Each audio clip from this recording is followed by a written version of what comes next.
3 ದಶಕಗಳ ಹಿಂದೆ ನನ್ನ ಪರಿಚಯರಾಗಿದ್ದವರೊಬ್ಬರು ಶಿಕ್ಷಣ ಇಲಾಖೆಯ ಪ್ರಧಾನ ಕಾರ್ಯದರ್ಶಿಯಾಗಿದ್ದರು. ಅತ್ಯಂತ ಉನ್ನತ ಹುದ್ದೆಯ IAS ಅಧಿಕಾರಿಯವರು. ಅವ್ರು ನೋಡೋಕ್ಕೂ ತುಂಬಾ ಎತ್ತರ, ಅವ್ರ ನಿಲುವು ಎತ್ತರ, ನೇರ ಮಾತಿಗೆ ಮತ್ತು ಬುದ್ಧಿವಂತಿಕೆಗೆ ತುಂಬಾ ಹೆಸರು ಮಾಡಿದ್ರು. ಅವ್ರು ತಮ್ಮ ಅಧಿಕಾರಾವಧಿಯೊಳಗೆ ಅನೇಕ ಸುಧಾರಣೆ ತರೋದಕ್ಕೆ ಪ್ರಯತ್ನ ಪಟ್ಟರು. ಜನರಿಗೆ ಬಹಳ ಬಗ್ಗೆ ಸಹಾಯ ಮಾಡೋ ಮನಸ್ಸು, ಬರೀ ಬರೀ ಸಹಾಯ ಮಾಡೋದೇ ವಿಚಾರ ಅವ್ರು. ಆಗಿರೋ ಆಫೀಸರ್ಸ್ ಬಹಳ ಕಮ್ಮಿ. ತಮ್ಮ ಫೈಲ್ ನೋಡ್ಕೊಂಡ್ರೆ ಹೊರತಾಗಿ ಆ ಫೈಲ್ ಹಿಂದೆ ಒಂದು ಜೀವ ಇದೆ ಅಂತ ಕಂಡುಕೊಂಡವ್ರು ಬಹಳ ಕಮ್ಮಿ. ಇವರು ಅಪರೂಪ. ಇವರು ನನ್ನ ಮೇಲೆ ತುಂಬಾ ಪ್ರೀತಿ. ಅವರಿಗೆ ಮೇಲೆ ಹೋಗ್ತಾ ಇದ್ದೆ ಅವ್ರನ್ನ ಭೇಟಿ ಆಗೋದಕ್ಕೆ. ಒಂದು ಬಾರಿ ಇಬ್ರು ಸೇರಿ ಅವ್ರ ಕಚೇರಿ ಕಡೆಗೆ ಹೋಗ್ತಾ ಇದ್ವಿ. ನಿಮ್ ಕಣ್ಮುಂದೆ ಚಿತ್ರ ಬರುತ್ತೆ. ಸರ್ಕಾರಿ ಆಫೀಸು, ಮಧ್ಯದ ದಾರಿ, ಎಡಕ್ಕೆ ಬಲಕ್ಕೆ ಕೊಠಡಿಗಳು, ಅದು ಸಾಲ ಕೂತಂತ ಅಧಿಕಾರಿಗಳು, ಮತ್ತೆ ದಶಕಗಳಿಂದ ಸ್ಥಾಯಿಯಾಗಿ ಅಲ್ಲೇ ಕೊಡ್ತಂತ ಅಸಂಖ್ಯ ಫೈಲ್ಗಳು. ಈಗೇನೋ ಕಂಪ್ಯೂಟರ್ ಮಾಡಿದ್ದಾರೆ, ಪರವಾಗಿಲ್ಲ, ಬರೀ ಫೈಲೇ.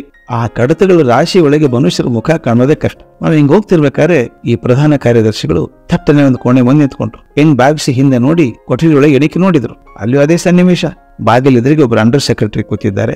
ಅವ್ರ ಮೇಜಿನ ಸುತ್ತ ಒಂದು 20 ಜನ ನಿಂತಿದ್ದಾರೆ. ಉಳಿದ ಮೇಜುಗಳ ಮುಂದೆನೂ ಜನ ನಿಂತ್ಕೊಂಡಿದ್ದಾರೆ. ಕಾರ್ಯದರ್ಶಿಯವರು ನಾರಾಯಣ ಅಂತ ಕರೆದ್ರು. ಅಂಡರ್ ಸೆಕ್ರೆಟರಿ ಹೆಸರದು. ಆತ ಸರ್ ಅಂತ ಓಡಿ ಬಂದ. ಇವ್ರು ಕೇಳಿದ್ರು, ಅಲ್ಲಪ್ಪ ಯಾಕೆ ಇಷ್ಟೊಂದು ಜನ ನಿಂತಿದ್ದಾರೆ ನಿಮ್ ಟೇಬಲ್ ಸುತ್ತ, ಏನಿಷ್ಟು ಕೆಲಸ ಅಂದ್ರು. ಅವನು ಶುರು ಮಾಡಿದ, ಸಾರ್ ಸಾಕಾಗಿ ಹೋಗ್ಬಿಟ್ಟಿದೆ ಸರ್, 1 ನಿಮಿಷ ಕೂಡ ಬಿಡಲ್ಲ ಸರ್, ಊಟಕ್ಕೆ ಹೋಗೋಕ್ಕಾಗಲ್ಲ ಸರ್, ಇದು ಬಿಡಿ ಸರ್, ಬೆಳಿಗ್ಗೆ 6 ಗಂಟೆ ಹೊತ್ತಿಗೆ ಮನೆಗೆ ಬಂದ್ಬಿಡ್ತಾರೆ ಸರ್ ಅಂತ ಹಣೆ ಒರೆಸ್ಕೊಂಡ ನಾರಾಯಣ. ಓ, ಕೆಲಸ ತುಂಬಾ ಜಾಸ್ತಿ ಅಲ್ಲ ಅಂದ್ರು. ನಂತರ ಹೇಳಿದ ಮಾತು ಬಹಳ ಚಂದ. ನಾರಾಯಣ ನೋಡಿ, ದೂರದಿಂದ ಜನ ಇಲ್ಲಿ ನಿಮ್ ಮುಖ ನೋಡಕ್ ಬರೋದಿಲ್ಲಪ್ಪ. ಅವ್ರ ಫೈಲ್ ಎಲ್ಲ ನಿಮ್ ಕಡೆ ನಿಂತ್ಕೊಂಡ್ಬಿಟ್ಟಿದಾವೆ, ಮುಂದೆ ಹೋಗ್ತಾ ಇಲ್ಲ. ಅದಕ್ಕೆ ಆತಂಕದಿಂದ ಬಂದಿದ್ದಾರೆ. ಇಷ್ಟು ಕಡತ ಯಾಕೆ ನಿಂತ್ಕೊಂಡಿದಾವೆ ಇಲ್ಲಿ? ಒಂದ್ ಕೆಲಸ ಮಾಡಿ, ನಿಮ್ ಕೆಲಸ ತುಂಬಾ ಜಾಸ್ತಿ ಅಲ್ವಾ, ನಾನು ನಿಮ್ ಮಧ್ಯಾಹ್ನ 2 ಗಂಟೆವರೆಗೂ ಸಮಯ ಕೊಡ್ತೇನೆ. ಎಲ್ಲಾ ನಿರ್ಧಾರ ಮಾಡಿ ಎಲ್ಲಾ ಫೈಲನ್ನು ಮೇಲೆ ಕಳಿಸ್ಬೇಕು. ಮೇಲೆ ಇದ್ದಾರಲ್ಲ, ಡೆಪ್ಟಿ ಸೆಕ್ರೆಟರಿ ಇದ್ದಾರೆ, ಜಾಯಿಂಟ್ ಸೆಕ್ರೆಟರಿ, ಕಳಿಸ್ಕೊಡಿ ಫೈಲ್ ಎಲ್ಲ. ನಿಮ್ ಕಡೆಯಿಂದ ಆಗದೆ ಹೋದ್ರೆ ನಾನು 2 ಗಂಟೆಗೆ ಎಲ್ಲಾ ಕಡತ ನಾನೇ ತಂದ್ಕೊಂಡ್ಬಿಡ್ತೇನೆ, ನನ್ನ ಕಡೆ ತಂದ್ಬಿಡ್ತೇನೆ, ಸೀದಾ ನಾನೇ ವಿಲೇವಾರಿ ಮಾಡ್ತೀನಿ ಅಲ್ವಾ, ಪಾಪ ನಿಮ್ಗೆ ತುಂಬಾ ಶ್ರಮ ಅಲ್ವಾ ಅಂತ ನಗದತ್ತ ಹೇಳಿದ್ರು ಕಾರ್ಯದರ್ಶಿಗಳು. ಹಾಗಾಗತ್ತಾ ಎಂದಾದ್ರು? ಅಂಡರ್ ಸೆಕ್ರೆಟರಿ ಫೈಲ್ ಇಂದ ಪ್ರಿನ್ಸಿಪಲ್ ಸೆಕ್ರೆಟರಿ ವರೆಗೂ ಪಟ್ ಅಂತ ಹೋಗ್ಬಿಡುತ್ತಾ? ಇವ್ರು ನಾನೇ ತರ್ಕೊಂಡ್ಬಿಡ್ತೀನಿ, ನಾನೇ ತೀರ್ಮಾನ ಮಾಡ್ಬಿಡ್ತೀನಿ ಬಿಡು ಅಂದ್ರು. ನಾರಾಯಣಗೆ ಏನ್ ಹೇಳ್ಬೇಕು ಅಂತ ಗೊತ್ತಾಗ್ಲಿಲ್ಲ. ಆದ್ರೆ ಮಧ್ಯಾಹ್ನ ಹೊತ್ತಿಗೆ ಅವ್ನ ಮೇಜಿನ ಮೇಲೆ ಯಾವ ಕಡತಾನು ಇರ್ಲಿಲ್ಲ, ಜನನೂ ನಿಂತಿರ್ಲಿಲ್ಲ. ಮತ್ತೊಮ್ಮೆ ಅವ್ರ ಕೊಠಡಿಗೆ ಒಬ್ರು ವೃದ್ಧರು ಬಂದ್ರು. ನಾನು ಪಕ್ಕದಲ್ಲಿ ಕೂತಿದ್ದೆ ಅವ್ರ ಹತ್ರ. ಬಂದವರೇ ಒಳಗ್ ಬಿಕ್ಕಿ ಒಳಗ್ ಶುರು ಮಾಡಿದ್ರು. ಯಾಕೆ, ಏನಾಯ್ತು, ಕೂತ್ಕೊಳ್ಳಿ ಅಂತ ಇವ್ರು ಹೇಳಿದ್ರು. ಮುದುಕರು ಏನ್ ಮಾಡಿದ್ರು ಗೊತ್ತಾ? ಚಕ್ ಅಂತ ತಮ್ಮ ಶರ್ಟ್ ಬಿಚ್ಚಿದ್ರು, ಬನಿಯನ್ ಬಿಚ್ಚಿ ನಿಂತ್ಕೊಂಡ್ಬಿಟ್ರು. ಏನ್ ಮಾಡ್ತಿದ್ದೀರಿ ಆತ ನೋಡಿದ್ರೆ ಮೇಲೆ ಚರ್ಮ ಇದೆ ಅಂತ ಹೇಳಿ ಒಳಗಿನ ಎಲುಬು ಕಾಣಿಸ್ತಾ ಇರ್ಲಿಲ್ಲ ಅಷ್ಟೇನೆ. ಎಲುಬಿಗೆ ಬಟ್ಟೆ ಹಾಕಿದಂಗೆ ಇಷ್ಟು ತೆಳ್ಳಗಾಗಿದ್ದಾರೆ. ಇನ್ನು ಕರಗಿಸೋದಕ್ಕೆ ಯಾವ ಮಾಂಸನೂ ಉಳಿದಿಲ್ಲ. ಆತ ಅಳ್ತಾ ಹೇಳಿದ, ಸ್ವಾಮಿ, ನಾನು ಪ್ರಾಥಮಿಕ ಶಾಲೆ ಶಿಕ್ಷಕಾಗಿ 35 ವರ್ಷ ಕೆಲಸ ಮಾಡಿ ನಿವೃತ್ತ ಆಗಿ 10 ವರ್ಷ ಆಯ್ತು ಸ್ವಾಮಿ. ನನಗೆ ಪಿಂಚಣಿ ಬಂದಿಲ್ಲ, ಯಾವುದೇ ನಿವೃತ್ತಿ ಅನುಕೂಲ ಆಗಲಿದ್ದಕ್ಕಿಲ್ಲ. ಏನ್ ಮಾಡ್ಲಿ ಸ್ವಾಮಿ? ಆಫೀಸ್ ಅಡ್ಡಾಡಿ ನನ್ನ ಚಪ್ಪಲಿ ಸೌದ್ ಹೋಗಿದೆ, ಬೇರೆ ಚಪ್ಪಲಿ ತೊಳೆದು ದುಡ್ಡಿಲ್ಲ, ಅದಕ್ಕೆ ಬರಿಗಾಲಲ್ಲಿ ಬಂದಿದ್ದೇನೆ. ಮಗಳು ಮದುವೆ ಮಾಡ್ಬೇಕು, ಗೊತ್ತು ಮಾಡಿದ್ದೇನೆ. ಏನ್ ಮಾಡ್ಲಿ ಸ್ವಾಮಿ, ದುಡ್ಡೇ ಇಲ್ಲ, ನೇಣು ಹಾಕೊಳ್ಳಾರದ ಗತಿ ಇಲ್ಲ ಅಂತ ಅಳೋಕ್ ಶುರು ಮಾಡಿದ್ರು. ಆಗ ಈ ಪ್ರಧಾನ ಕಾರ್ಯದರ್ಶಿ ಅಧಿಕಾರಿಯನ್ನು ಕರೆಸಿದ್ರು. ಯಾರ ಕಡೆ ಇದೆ ಫೈಲ್ ನೋಡಿ, ಅವ್ರು ಕರೆಸಿ ಇಲ್ಲಿ ಅಂದ್ರು. ಒಬ್ಬ ಬಂದ, ಫೈಲ್ ಹಿಡ್ಕೊಂಡ್ ಬಂದ. ಕೂತ್ಕೊಳ್ಳಿ ಅಂದ್ರು. ಈ ಫೈಲ್ ನೋಡಿ, ಅವ್ರದ್ದು ಏನ್ ತೊಂದರೆ ಇದೆ, 10 ವರ್ಷ ಅವ್ರಿಗೆ ಪೆನ್ಷನ್ ಕೊಡದೆ ಇರೋದಕ್ಕೆ ಏನ್ ಕಾರಣ ಹೇಳಿ ಅಂದ್ರು. ಆತ ಕಡತ ಎಲ್ಲ ಮೇಲೆ ಕೆಳಗೆ ನೋಡಿ ಹೇಳಿದ, ಯಾವುದೋ ಒಂದು ಕಾರಣ ಹೇಳಿದ. ಅದ್ರ ಪ್ರಕಾರ ಅದು ಸರ್ಕಾರದ ತೀರ್ಮಾನ ಆಗ್ಬೇಕು, ಅದಾಗ ಹೊರತು ಪಿಂಚಣಿ ಕೊಡೋಕ್ ಬರೋದಿಲ್ಲ ಅಂತ. ಅಲ್ಲಪ್ಪ, ಇಷ್ಟು 10 ವರ್ಷ ಬೇಕಾಯ್ತಾ ನಿಮಗೆ ಅಂತ ಕೇಳಿದ್ರು. ಇಲ್ಲ ಸರ್, ಅದು ಸ್ವಲ್ಪ ಲೀಗಲ್ ಕಾಂಪ್ಲಿಕೇಶನ್ ಇದೆ, ಅದು ಫೈನಾನ್ಸಿಯಲ್ ಅಬ್ಜೆಕ್ಷನ್ ಆಗುತ್ತೆ. ಇವೆರಡೇ ಮಾತು ಇರೋದು ಸರ್ಕಾರದಲ್ಲಿ ಹೆದರ್ಸೋದಕ್ಕೆ. ಅದೇನೋ ಕಾಂಪ್ಲಿಕೇಶನ್ ಇದೆ, ಫೈನಾನ್ಸ್ ಅಬ್ಜೆಕ್ಷನ್ ಆಗುತ್ತೆ, ಮುಗುದೇ ನಿಂತ್ಕೊಂಡ್ಬಿಡುತ್ತೆ ಫೈಲ್. ಇವ್ರೇನ್ ಹೇಳಿದ್ರು ಗೊತ್ತಾ? ನೋಡಪ್ಪ, ನಾನು ಹೇಳಿದ್ಯಾ, ಒಂದು ಈ ಕಾರಣಕ್ಕೋಸ್ಕರ ಪೆನ್ಷನ್ ಕೊಡೋಕ್ ಬರಲ್ಲ ಅಂತ ಹೇಳಿದ್ಯಾ ನೀನಲ್ಲ, ನಾನು ನಿನ್ಗೆ ಅರ್ಧ ಗಂಟೆ ಸಮಯ ಕೊಡ್ತೀನಿ, ಸರಿಯಾಗಿ ಫೈಲ್ ನೋಡು, ಯಾವ್ಯಾವ ಕಾಯ್ದೆ ಪ್ರಕಾರ ಇವನು ಪಿಂಚಣಿ ಕೊಡಬಹುದು ಅನ್ನೋದನ್ನ ತಿಳಿಸು. ಕೊಡೋಕ್ ಆಗದೆ ಇರೋದಕ್ಕೆ ಒಂದು ಕಾರಣ ಕೊಟ್ಟಿದ್ಯಾ ನೀನು, ಕೊಡೋದಕ್ಕೆ ಏನ್ ಕಾರಣ ಇರ್ಬೋದು ಹೇಳು, ನಾ ಕೊಡ್ಬೇಕು ಅಂತ ಮನಸ್ಸು ಮಾಡಿ ಏನ್ ಮಾಡ್ಬೇಕು? ಅರ್ಧ ಗಂಟೆ ಅಲ್ಲ, 10 ನಿಮಿಷಕ್ಕೆ ಬಂದ ಅವನು. 3 ಕೆಲಸ ಹೇಳಿದ, 3 ನಿಯಮ ಹೇಳಿದ. ಸ್ವಾಮಿ, ಈ 3 ನಿಯಮದ ಪ್ರಕಾರ ಆರಾಮಾಗಿ ಪಿಂಚಣಿ ಕೊಡಬಹುದು ಅಂತ. ತಕ್ಷಣ ಅವ್ರು ಕೋಪ ಮಾಡ್ಕೊಂಡು ಹೇಳಿದ್ರು, ಅಲ್ರಿ, ನಾಚಿಕೆ ಬರಲ್ವಾ ನಿಮಗೆ? ಆ ಬಡವರು ಮನುಷ್ಯ ನಿಂತಿದ್ದಾನೆ, 10 ವರ್ಷದಿಂದ ಪೆನ್ಷನ್ ಕೊಟ್ಟಿಲ್ಲ, ಏನೂ ಕೊಟ್ಟಿಲ್ಲ, ಬದುಕೋದು ಹೇಗ್ರಿ ಅವನು? ಅಲ್ಲ, ಪೆನ್ಷನ್ ಕೊಡೋದಕ್ಕೆ 3 ಕಾರಣ ಇದ್ರು ಕೂಡ ಯಾವುದೋ ಒಂದು ಕಾರಣ ಹಿಡ್ಕೊಂಡು ಸತಾಯಿಸ್ತಿರಲ್ಲ ಅವ್ರಿಗೆ, ನಾಚಿಕೆ ಆಗೋದಿಲ್ವಾ? ತೋಮನಿ, ಸರ್ಕಾರದ ಏನು ಅಪ್ಪಣೆ ಆವಾಗ ನಾ ಮಾಡ್ತೇನೆ ಕೊಡಿ ಅಂತ ತಕ್ಷಣ ಕರೆದು ಶಿಕ್ಷಕರ ಕೆಲಸ ಮಾಡಿ ಕಳಿಸ್ಬಿಟ್ರು. ಇದು ನನಗೆ ಮನಸ್ಸಲ್ಲಿ ಬಹಳ ಗಟ್ಟಿ ಕೂತ್ಕೊಂಡಿದೆ. ಜನರಿಗೆ ಸಹಾಯ ಆಗಲಿ ಅಂತ ಕಾಯ್ದೆಗಳಿದ್ದಾವೆ.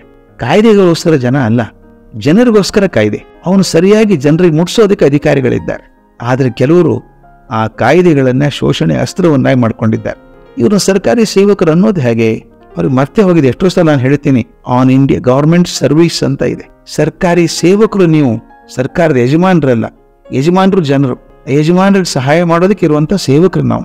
ಅದಕ್ಕೆ ನನಗನ್ಸುತ್ತೆ, ನಾನು ಆಗ್ಲೇ ಹೇಳಿದ್ದೇನೆ ಪ್ರಧಾನ ಕಾರ್ಯದರ್ಶಿಗಳು ಅಂತ, ಅಂಥವ್ರ ಸಂಖ್ಯೆ ಹೆಚ್ಚಾದ್ರೆ ಮಾತ್ರ ಜನರ ಸೌಖ್ಯ.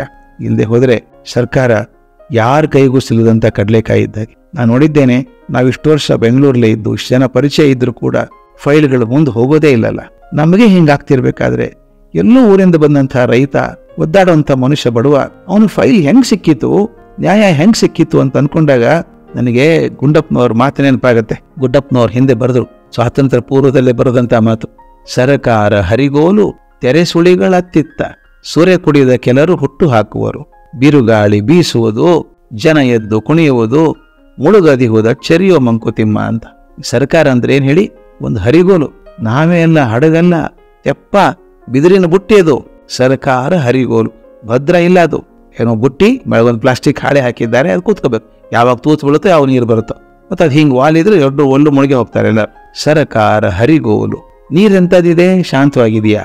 ತೆರೆ ಸುಳಿಗಳ ಹತ್ತಿತ್ತ, ತೆರೆಗಳು ಬರ್ತಾ ಇದ್ದ, ಸುಳಿ ಇದಾವೆ ಅಲ್ಲಲ್ಲಿ. ಮೊದಲೇ ತೆಪ್ಪ, ಸುಳಿಗಳು ತೆರೆಗಳಿರುವಂತ ನೀರಲ್ಲಿ ಹೋಗ್ತಾ ಇದೆ. ಸರಕಾರ ಹರಿಗೋಲು ತೆರೆ ಸುಳಿಗಳ ಹತ್ತಿತ್ತ. ಓಡಿಸೋರು ಯಾರದನ್ನ? ನಾವೇ ನಡೆಸೋರು ಯಾರು? ಸೂರ್ಯ ಕುಡಿದ ಕೆಲರು ಹುಟ್ಟು ಹಾಕುವರು. ಹುಟ್ಟಾಕೊಂಡು ಕರ್ಕೊಂಡು ಹೋಗ್ತಾರಲ್ಲ ಅಂಬಿಗರು, ಚೆನ್ನಾಗಿ ಕುಡಿದ್ಬಿಟ್ಟಿದ್ದಾನು. ಕುಡಿದಾಗ ನಾನು ತೆಪ್ಪದಲ್ಲಿದ್ದೇನಂತಾಗಲಿ, ತೆರೆ ಸುಳಿದೆ ಅಂತ ಗಮನ ಕೂಡ ಇಲ್ಲ ಅವನಿಗೆ. ಕುಡಿದಿದ್ದಾನೆ. ತೆರೆ ಸುಳಿಗಳತ್ತಿತ್ತ ಸೂರ್ಯ ಕುಡಿದ ಕೆಲರು ಹುಟ್ಟು ಹಾಕುವರು, ಬಿರುಗಾಳಿ ಬೀಸುವುದು. ಅಷ್ಟೇ ಸಾಲದು ಅಂತ ಹೇಳಿ ಜೋರ ಗಾಳಿ ಬೀಸಿದೆ. ಅವಾಗೇನ ತೆಪ್ಪ ಒಯ್ದಾಡೋಕೆ ಶುರು ಮಾಡುತ್ತೆ. ಬಿರುಗಾಳಿ ಬೀಸುವುದು, ಜನ ಇದ್ದಾರಲ್ಲ ಒಳ ಬುಟ್ಟಿ ಒಳಗೆ ಕೂತಿದಾರಲ್ಲ ತೆಪ್ಪದಲ್ಲಿ, ಗಾಬರಿ ಆಗ್ಬಿಡ್ತವ್ರಿಗೆ. ಅಯ್ಯೋ ತೆರೆ ಇದೆ, ಸುಳಿ ಇದೆ, ಅಯ್ಯೋ ಅದರ ಜೊತೆಗೆ ಗಾಳಿ ಬೇರೆ ಬೀಸ್ತಾ ಇದೆ, ಒಯ್ದಾಡ್ತಾ ಇದೆ ಅಂತ ಜನ ಎದ್ದು ಕುಣಿಯುವುದು. ಒಳಗೆ ಜನ ಅಯ್ಯೋ ಅಯ್ಯೋ ಅಂತ ಕುಣಿತಾ ಇದ್ದಾರೆ. ಮುಳುಗದಿಹುದ ಚರಿಯೋ ಮಂಕುತಿಮ್ಮ. ಇದು ಮುಳುಗಲಾರದು ಉಳ್ಕೊಂಡಿದೆಯಲ್ಲ ಅದೇ ಹೆಚ್ಚಿಂದು ಅಂತ. ಈ ಇಸ್ಕಾರ ಅನ್ನುವಂಥದ್ದು ತೆಪ್ಪ ಹೋಗ್ತಿರೋದೇ ಸುಳಿ ತೆರೆ ಇರುವಂತ ಜಾಗದಲ್ಲಿ. ಜೋರ ಗಾಳಿ ಬೇರೆ ಬೀಸ್ತದೆ, ಜನ ಎದ್ದು ಹೋಗೊಂದು ಕುಣಿತಾರೆ. ಅದು ನಡೆಸೋರು ಅಂಬಿಗರು ಕೂಡ ಚೆನ್ನಾಗಿ ಕುಡಿದಿದ್ದಾರೆ. ಇದು ಉಳಿದಿದ್ದೇ ಹೆಚ್ಚಿಂದು ಅಂತ. ಇದು ಉಳಿಬೇಕಾದ್ರೆ ಪ್ರಾಮಾಣಿಕ ಸರ್ಕಾರಿ ಸೇವಕರ ಸಂಖ್ಯೆ ಹೆಚ್ಚಾಗಬೇಕು. ಅದಾದಾಗ ಮಾತ್ರ ಸರ್ಕಾರದ ಆಶಯಗಳು ಜನರನ್ನ ಮುಟ್ಟುತ್ತವೆ, ಅವರ ಬದುಕನ್ನ ಚಂದ ಮಾಡ್ತವೆ.